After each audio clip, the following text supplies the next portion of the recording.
got so.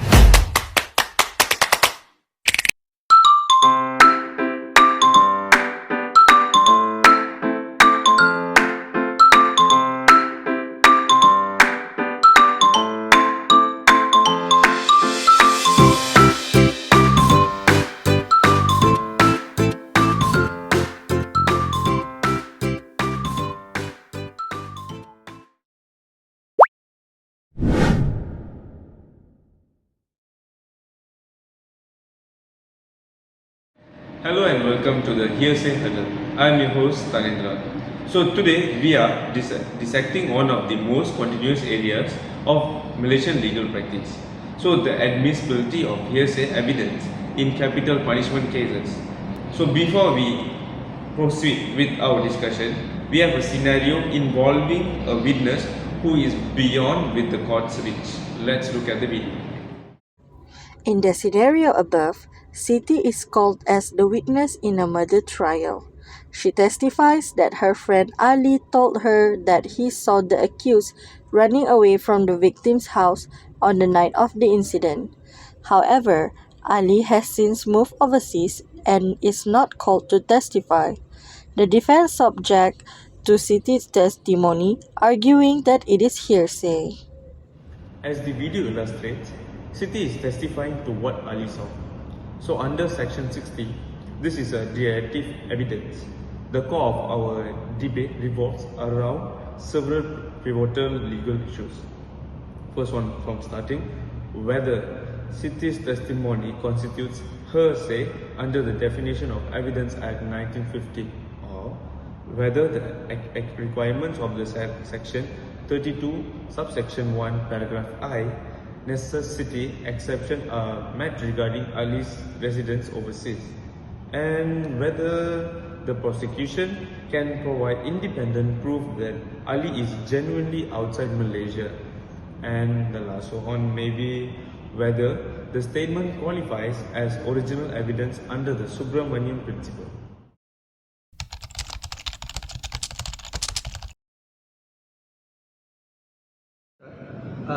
I will be explaining the rules for our analysis. So first, we must view the Evidence Act of 1950 as a series of defensive walls designed to protect the integrity of the judicial process.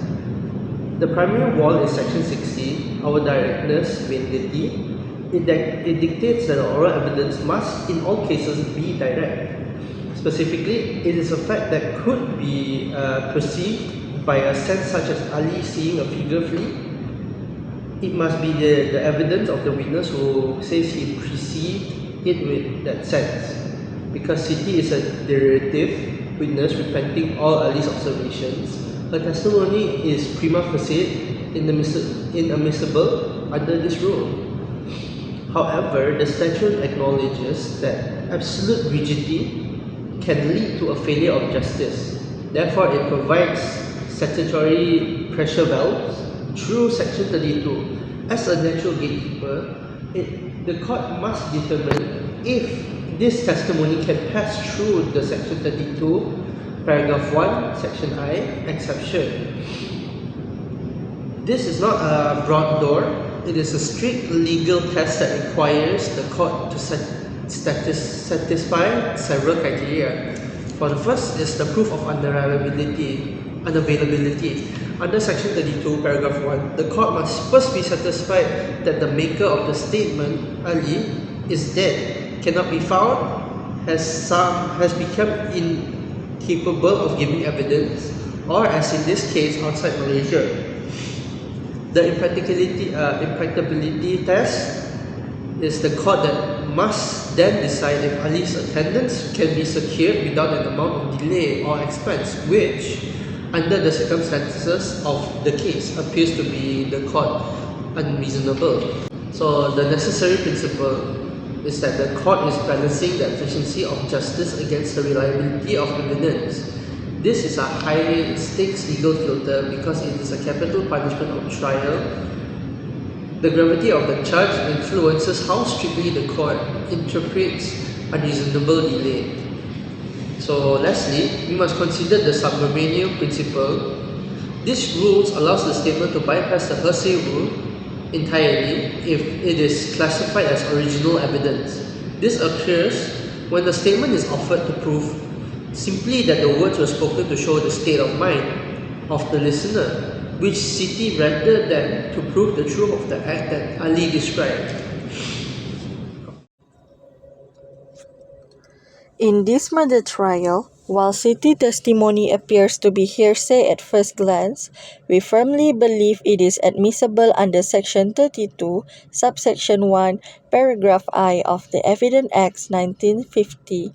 As Sim established, this section provides a vital exception when the maker of the statement is outside Malaysia, and it is not reasonably practicable to secure his attendance.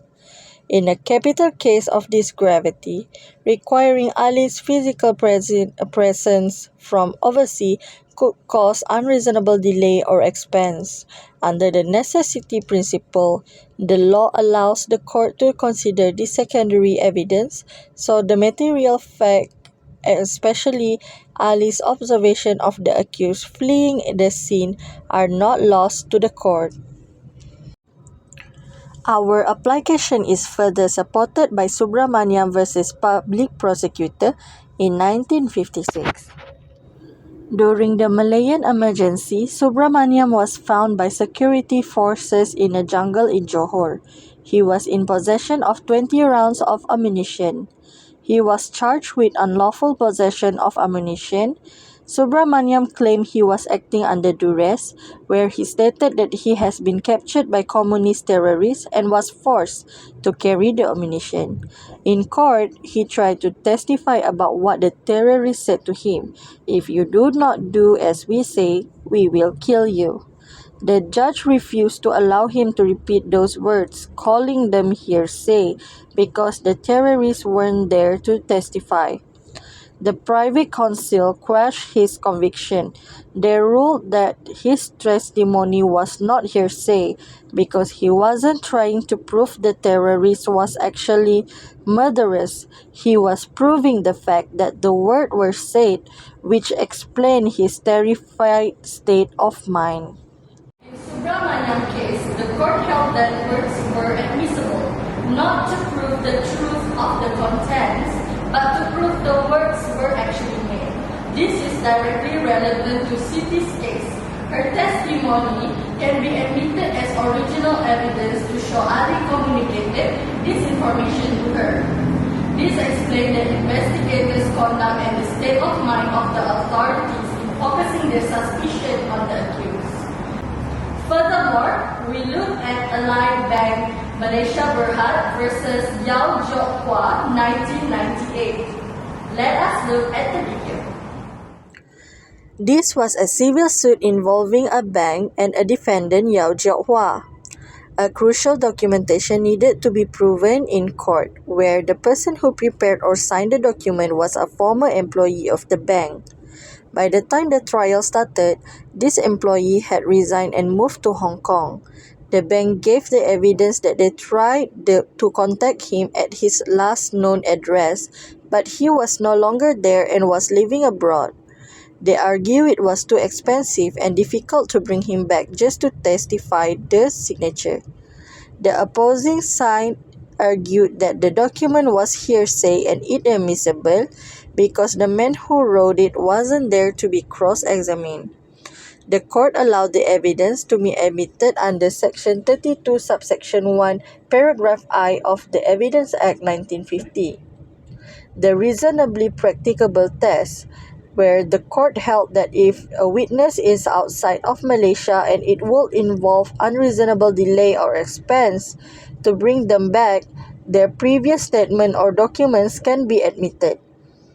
So the court took approach where it decided the necessity principle exists, especially for situation like this, where the witness is unreachable, but the evidence is vital for the court to see the full pictures. The court in Allied Bank established that unreasonable delay or expense is a relative concept depending on the specific circumstances of the case. In our scenario, Ali has relocated to overseas. forcing a murder trial to halt indefinitely while navigating international logistical constitute an unreasonable delay. Finally, we address the requirement of strict proof from the case of Sim Teo Bee versus Public Prosecutor in 1973. The federal court rules that once a party provides evidence showing a witness is outside their jurisdiction and the securing attendance is impractical, Section 32 becomes the proper gateway for admission. Once we provide independence proof that Ali is genuinely beyond the court's reach, such as his travel record, the statement should be admitted so that the justice is not blind to relevant facts. That was a compelling argument, Usman. So you have certainly chose a strong case for why the necessity principle should open the door for the city's testimony. However, every coin has two sides. Dean, for your perspective as the defense analyst, why is the flexibility a danger to the integrity for a trial? That is right. While the Constitution focuses on necessity, we must focus on the fundamental constitutional right to fair trial, as seen established in the Rules Amendment Section 60 of the Evidence Act 1950 is the primary safeguard. It is the best evidence rule in action, and it shouldn't be bypassed lightly. Our objection is that admitting city's testimony creates ghost evidence. It is highly prejudicial because the accused is deprived of the right to cross-examination, the most vital tool in our legal system for testing the truth. The position is anchored in the authority of Leong Kok Kee versus Public Prosecutor in 1984. In Leong Kok Kee, the federal court held that hearsay is generally inadmissible because it is not given under oath and cannot tested by cross-examination. Without Ali here, his account is unverified. We cannot test his perception of the scene pattern like name, distance, or potential bias. Cindy is merely a messenger. She cannot answer for the accuracy of what Ali saw. We also have to consider the warning in Denver v. R. in 1952. The court in Denver emphasized that hearsay is inherently unreliable due to the risk of misinterpretation or distortion as information is passed from person to person. In murder trial, where the stakes are life and death, we cannot rely on second-hand account that hasn't been submitted to the fire of cross-examination. Finally, as stressed in Sin Tin Bay in 1973, the mere fact that Ali is overseas is not enough. The prosecution must provide strict proof that it is not reasonably admissible to secure it. In today's world of digital communication, simply being in London is an inconvenience, not an impossibility. For the defense, convenience should never override the strict requirement of justice. Wow. Two powerful arguments by Resnal and Aladdin. Zaid, bring us to a conclusion. How does the court strike this balance? Okay, Sanitra. So basically, this case highlights the balance between admitting relevant evidence and ensuring a fair trial. On one hand, city's testimony fail within the definition of hearsay and would normally be admissible. However, the law recognizes that strict application might prevent important evidence from being considered. In criminal cases especially, as proving such evidence entirely may risk leaving out facts that could assist the court in understanding the full context of the situation. Therefore, city's testimony is prima facie hearsay and is admissible unless it clearly falls within a recognized exception under the Evidence Act 1950, which is enforcing the importance of the direct evidence rule. This is why exceptions such as Section 32 subsection 1, paragraph I exists, if it can be proven Ali is genuinely outside the jurisdiction, then his return causes unreasonable delay, the testimony may be admissible under the principle of necessity.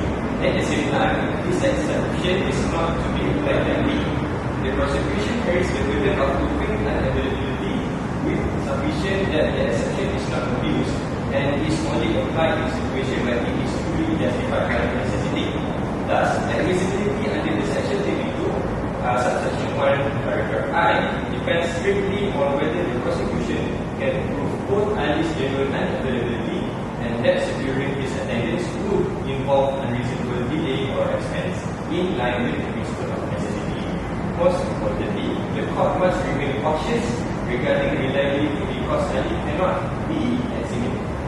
This raises fairness concerns for the accused. Therefore, the final decision lies in the court's discretion. They must first determine if the legal requirement for admissibility are fully satisfied. If they are, the statement may be admitted, but the court must carefully assess how much weight to give it in light of its limitations. Ultimately, flexibility must always be balanced with the fundamental principle of justice. In a serious offence such as murder, the court must be particularly careful when relying on indirect evidence as an error could lead to serious injustice. Accordingly, even if admitted, the statement is likely to carry limited evidential weight due to concerns of the reliability and the absence of cross-examination, and the court must ensure that reliance on such evidence does not prejudice the accused's right to a fair trial. Thank you, Zahid. This discussion clearly shows that the law is not just about rules, but about fairness and careful reasoning. Now, we leave the final question to you. If you were the judge, would you admit Siti's testimony? Okay, that's all for today's episode of the Hearsay Huddle. Thank you to Sim, Husna, Alauddin, and Zahid for their insights, and I'm Tanindra. Thank you for listening. So during this Q&A session, Sim, you mentioned section 16 is a defensive wall. If the court finds out that Siti is merely repeating Ali's words, doesn't the wall effectively end the prosecution's case before even they start? So, for answer, technically, yes, it makes the evidence prima facie inadmissible. However, the law isn't a dead end. It has pressure valves. My role is to show that while the wall exists to protect the trial's integrity, Section 32 allows the courts to peek through the necessity if it's high enough. You argue that Ali being in London is just an inconvenience, but in a capital case, shouldn't we prioritize the Allied Bank's principles, which say unreasonable delay is relative? Is it fair to the victim's family halt a murder trial indefinitely just for international travel logistics? So the victim's family deserves justice, but justice isn't served by those evidence. As Leong Kok Kee established, the accused has a constitutional right to test the truth. Convenience for the court should never outweigh the life and death state of cross-examination. I have a question for you, because Okay. you are leaning heavily on the Subramanian principle to call this original evidence, but aren't you just using that as a loophole to get Ali's observation before the judge without him actually having to testify under oath? It's not a loophole. It's a legal distinction. We are asking the judge to believe the context of the word are true via Subramania, but to understand why the police took the action that they did. It is about explaining the state of mind of the authorities. I also have a question, but it is for Sim. Okay, Sim, looking at the strict proof requirement from C3B, if the prosecution only brings travel records but no evidence, then they try to get Ali to testify via video link, would you, as an experienced expert, say that they have met the Section 32 gatekeeper test? Probably not. So SIM-QB requires more than mere assertions in our modern world. As Adaluddin pointed out, just being overseas isn't enough to prove that it's not reasonably practicable to hear from him. So the gatekeeper must demand proof of actual effort. So I also have one more question for you, Zarif. So after hearing both sides, you mentioned that the court has discretion. If the evidence is admitted but assigned limited weight, does that effectively mean that prosecution has won the battle but still might lose the war? Of course. Exactly. Admissibility is only the first burden. Even if I let the evidence in, I must be particularly careful. If the whole case rests on this one hearsay statement, without cross-examination, the weight might be too light to support a conviction in a murder trial. One last question I have for our host, which is Talendra. Talendra, you mentioned that this is one of the most contentious areas of Malaysian law. Based on the scenario I have analyzed, do you think our discussion today has actually lowered the hearsay hurdle? Or have we made it even more daunting for the proposal?